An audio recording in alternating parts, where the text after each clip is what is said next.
sign of danger, a distant howl, the inexplicable break of a branch sent me flying back to the fence at first. Then I began to risk climbing trees to escape the wild dogs that quickly got bored and moved on. Bears and cats lived deeper in, perhaps disliking the sooty reek of our district.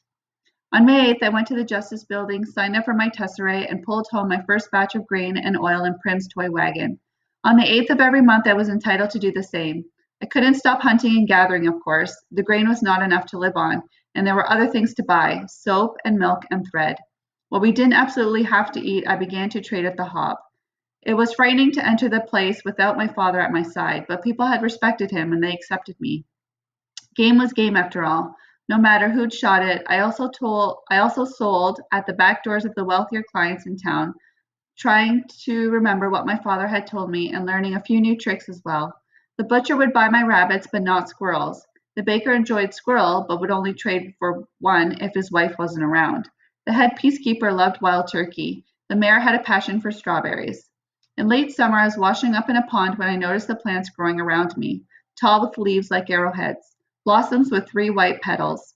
I knelt down in the water, my fingers digging into the soft mud, and I pulled up handfuls of the roots, small bluish tubers that don't look like much, but boiled or baked are as good as any potato.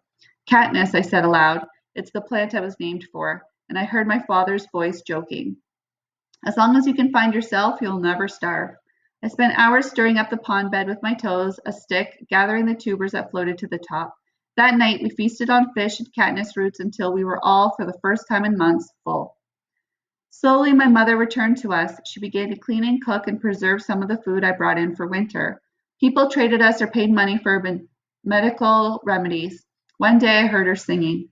Prim was thrilled to have her back, but I kept watching, waiting for her to disappear on us again. I didn't trust her, and some small, gnarled place inside me hated her for her weakness, for her neglect, for the months she had put us through. Prim forgave her, but I had taken a step back from my mother, put up a wall to protect myself from needing her, and nothing was ever the same between us again. Now I was going to die without that ever being set right. I thought of how I had yelled at her today in the Justice Building. I told her I loved her too, though, so maybe it would all balance out.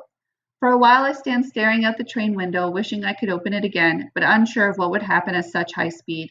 In the distance, I see the lights of another district. 7, 10, I don't know. I think about the people in their houses settling in for bed. I imagine my home with its shutters drawn tight. What are they doing now, my mother and Prim? Were they able to eat supper, the fish stew and the strawberries, or did it lie untouched on their plates? Did they watch the recap of the day's events on the battered old TV that sits on the table against the wall? Surely there were more tears. Is my mother holding up, being strong for Prim, or has she already started to slip away, leaving the weight of the world on my sister's fragile shoulders? Prim will undoubtedly sleep with my mother tonight. The thought of that scruffy old buttercup posting himself on the bed to watch over Prim comforts me. If she cries, he will nose his way into her arms and curl up there until she calms down and falls asleep. I'm so glad I didn't drown him. Imagining my home makes me ache with loneliness. This day has been endless. Could Gail and I have been eating blackberries only this morning? It seems like a lifetime ago, like a long dream that deteriorated into a nightmare. Maybe if I go to sleep, I will wake up back in District 12, where I belong. Probably the drawers hold any number of nightgowns, but I just strip off my shirt and pants and climb into bed in my underwear. The sheets are made of soft, silky fabric. A thick, fluffy comforter gives immediate warmth. If I'm going to cry, now is the time to do it. By morning, I'll be able to wash the damage done by the tears from my face. But no tears come. I'm too tired or too numb to cry. The only thing I feel is a desire to be somewhere else, so I let the train rock me into oblivion. Gray light is leaking through the curtains when the rapping rouses me. I hear Effie Trinket's voice calling me to rise. Up, up, up! It's going to be a big, big, big day! I try and imagine for a moment what it must be like inside that woman's head. What thoughts fill her waking hours? What dreams come to her at night? I have no idea. I put the green outfit back on since it's not really dirty, just slightly crumpled from spending the night on the floor.